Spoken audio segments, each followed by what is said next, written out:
ভিডিওটি দেখার সময় অবশ্যই কানে ইয়ারফোন পরে নেবেন, নয়তো গুরুজন থেকে নিরাপদ দূরত্বে অবস্থান করুন। প্রতিদিন নতুন নতুন ভালোবাসার গল্প পেতে আমাদের চ্যানেলটি সাবস্ক্রাইব করে বেল বাটনে ক্লিক করুন। বাসরাতে জানতে পারলাম আমার বউ নীলার একটা দোষ আছে। জিনিসের নাম মনে না আসলে ওটা শব্দটা ব্যবহার করে। স্মরণশক্তি কম হলে তেমনটা মানুষের হয়ে থাকে। তার ওটা শব্দের ব্যবহারের জন্য আমার জীবন ছারখার হওয়ার অবস্থা। সে আমাকে ফুলসজ্জার রাতে বলল, তানভীর, তোমার ওটা খুব সুন্দর। আমি চোখ বড় করে রাখলাম। তাকে আমি আবার কখন ওটা দেখালাম? মেয়ে দেখি ভেরি ফাস্ট, চিন্তা করেই ছবি এঁকে ফেলেছে মনে। আমি লজ্জা পেয়ে বললাম, না মানে ইয়ে, যতটা সুন্দর ভাবছ ততটা না, দেখলেই বুঝতে পারবে। তখন নীলা বলল, তোমার ওটা তো আমার চোখের সামনেই, খুব ছোট। আমি ভয় পেয়ে নিচের দিকে তাকিয়ে রইলাম প্যান্ট ছেঁড়া আছে কিনা। হাত দিয়ে দেখলাম, না, ঠান্ডা লাগছে না। তার মানে প্যান্ট তো ঠিক আছে। কিভাবে বুঝলো ছোট? সে কি এরকম আরো দেখেছে? আমি গরম হয়ে বললাম, তুমি কিভাবে জানলে ওটা ছোট? তুমি কি কয়েকটা মেপে দেখেছো নাকি? এবার সে কান্না ভাব নিয়ে বলল, দেখলে সমস্যা কোথায়? ওটা তো সবাই দেখে। কি বলো, সবাই দেখে? আমার বান্ধবী তোমারও ওটা ছিল, আমরা ধরে ধরে দেখতাম। আমার মাথা চক্কর দিচ্ছে। এই মেয়ে কি বলে? পুরুষ মানুষের ওটা আবার মেয়েদের কিভাবে থাকে? আবার সেটা নাকি ধরে দেখতো। এই আমি কাকে বিয়ে করলাম? আমি কান্না ভাব নিয়ে বললাম, কি বলো? আমি তো বাসর রাতে শহীদ হয়ে যাব। ওটা কেউ ধরে নাকি? আরে, আমি গালের তিলের কথা বলছি। গালের তিল? না হলে তুমি কি ভেবেছো? আমিও না, তুমি বুঝবে না। কিন্তু একটু পরে যখন নীলাকে আদর করতে লাগলাম, তখন সে ছাড়িয়ে আমতা আমতা করে বলল, আমি তো আমার ওটা আমার রুমে রেখে এসেছি, এখন কিভাবে হবে? আমি তো ভয়ে ঢোক গিলতে থাকলাম। ওটা যে কেউ রেখে আসে সেটা আজ জানলাম। এবার কান্নামাখা চোখে জিজ্ঞেস করলাম, কি রেখে এসেছো? না মানে ওটা আর কি, যেটা দিয়ে ওটা করে। আমি কাঁদতে লাগলাম। হায় রে, ওটা যে কেউ ঘরে রেখে আসে সেটা আমি প্রথম জানলাম। তাই চোখ বেয়ে কান্না পড়ছে। বাসর রাতে তো আনা উচিত ছিল। কিন্তু সে কিছুক্ষণ পরে বলল, তুমি কাঁদছো কেন? আরে, লম্বা ওইটা আর কি। আমি তো মাথার চুল ছিঁড়তে থাকলাম। এত গোপন ভিডিও দেখলাম, ও দেশে এটা লম্বা হয় কিভাবে? কিন্তু নীলা আমাকে বলল, ও, মনে পড়েছে। আরে, মোবাইলের কথা বলছি। কথাটা শুনে আমার বুকে হাত দিয়ে ধরে থাকলাম। বুকে পানি এলো। আরেকটু হলে সংবাদপত্রের হেডলাইন হয়ে যেতাম। যাক, নীলা যেটা বাসায় রেখে এসেছে ভেবেছিলাম সেটা না। এই মেয়ের ওটা সেটা বলার জন্য আমার জীবন জিন্দেগি তামা হয়ে যাচ্ছে। একদিন আব্বাকেও বলে বসলো, আব্বা, আপনার ওইটা তো বাঁকা। আব্বা ভয়ে চুপসে গেছেন, ঢুক গিলছেন। কিন্তু নীলা আবার বলল, আপনার ওটাকে আমার শাশুড়ি আম্মা কিভাবে যে বড় করেছে সেটা আমি বুঝি না।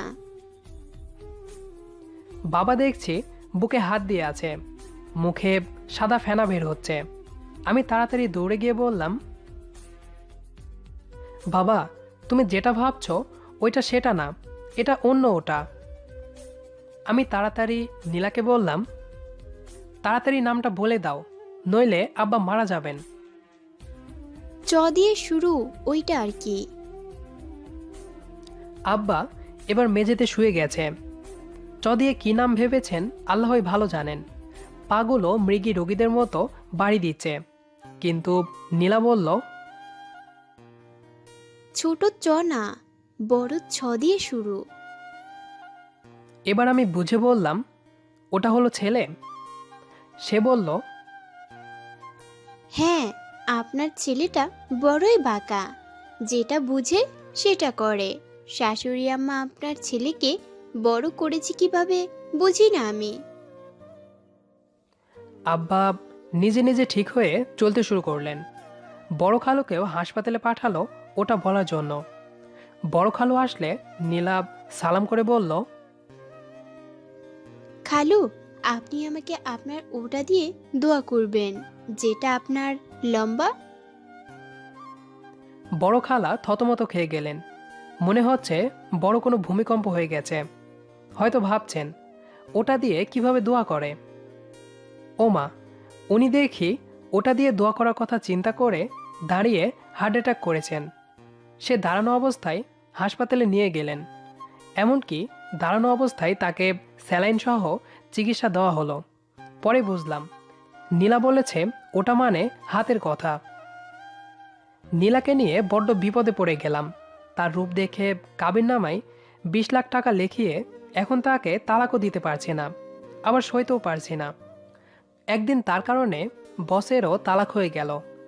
বিয়ে উপলক্ষে অফিসের সবাইকে দাওয়াত করেছিলাম। অফিসের বস তার বউকে নিয়ে আসলেন। আমার বউকে দেখে দুষ্টুমি করে বলল, বাহ, তানভীরের বউ তো অনেক সুন্দর, অনেক লাকি সে।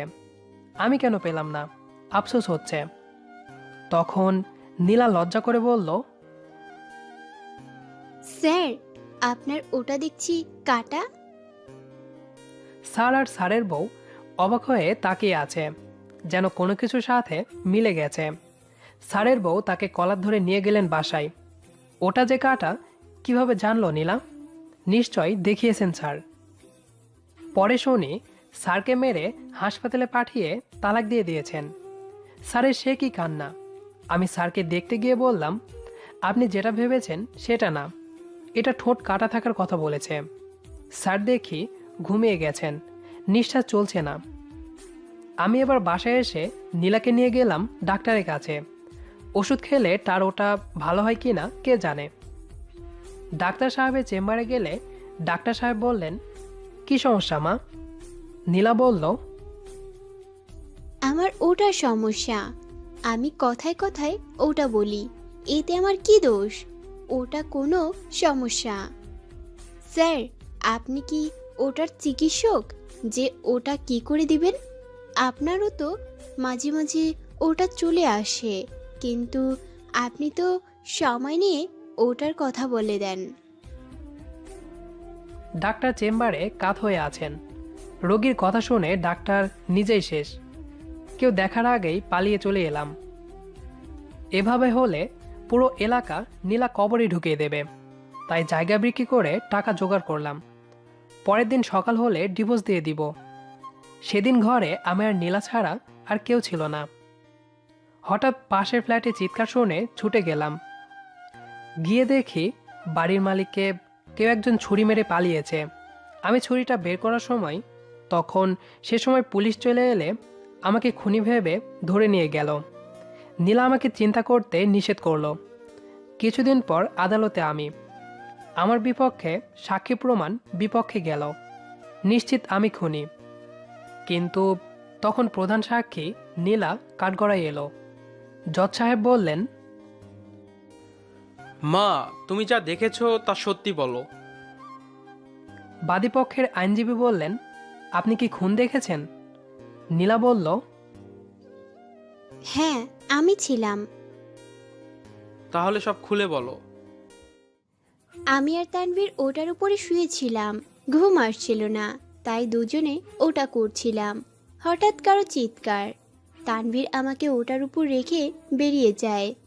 আমিও আস্তে আস্তে দেখি বাড়ির মালিকের পেটে ওটা, মালিকের ওটা নড়তেছিল। আমার হাজবেন্ড মানে তানভীর যখন তার ওটা হাত দিয়ে নিয়ে নিল, তখন বাড়ির মালিক আহ করে মারা গেল। আর তখন আপনারা এলেন, আর তানভীরকে ওটা সহ দেখে অপরাধী ভাবলেন। আমি জজ সাহেবের ওটার কসম খেয়ে বলছি, আমার হাজবেন্ড নির্দোষ। প্লিজ জজ সাহেব, আপনার যদি একটুও ওটা থাকে তাহলে আমার হাজবেন্ডকে ছেড়ে দিন। আমার কাছে ওটা আছে, আমি এক্ষুনি বের করছি সবার সামনে। পুরো আদালত নীলার ওটা বের করার কথা শুনে অজ্ঞান হয়ে গেছে। আসলে সিসিটিভি ক্যামেরার ফুটেজের ক্যাসেট বের করছিল। জজ সাহেব এই প্রথম রায় দেওয়ার আগেই মারা গেল। নীলার ওটার জন্য বেঁচে গেছি। এখন থানা পুলিশ আমাকে দেখলেই ভয়ে দূরে চলে যায়। নীলাকে আর ডিভোর্স দেয়নি, তার ওটা শব্দটার জন্যই আমার আবার ওটা পেলাম। আশা করি গল্পটি অনেক এনজয় করেছেন। তো গল্পটি আপনাদের কাছে কেমন লেগেছে সেটি অবশ্যই কমেন্ট করে জানাবেন। আর যদি ভালো লেগে থাকে তাহলে এই ভিডিওটিতে একটি লাইক দেবেন। আর যদি পারেন তো আপনাদের বন্ধুদের সাথে শেয়ার করে তাদেরকেও মজা নিতে দিন। কথা হবে আবারও নতুন কোনো ভিডিওতে। সেই পর্যন্ত সবাই ভালো থাকুন, সুস্থ থাকুন। ধন্যবাদ সবাইকে।